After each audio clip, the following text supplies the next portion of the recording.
Toivoisin niin, että mä voisin kerrankin olla susta ylpeä.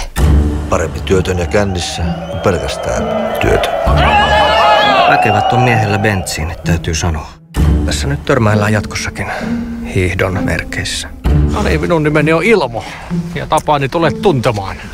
Sinun veri on silkkaa dynamiittia.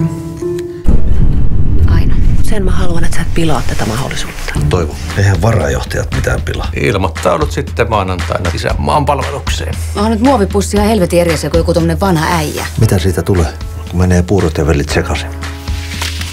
Hopi, hopi! Hopi itsellesi vaan. Pieni, mutta pippurinen. Nyt vaan katsotaan, miten pitkälle asenne riittää.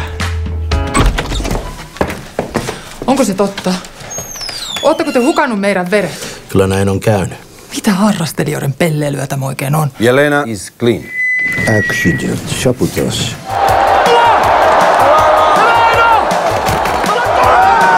Suomi on noussut takaisin valioiden joukkoon. Onhan se elämys, kun pääsee tommoseen porukkaan. Joo. Mutta kukaan meistä ei ole synnitön. Minä vaan haluan varmistaa sen, että riittää punasoluilla nestettä uiskennella.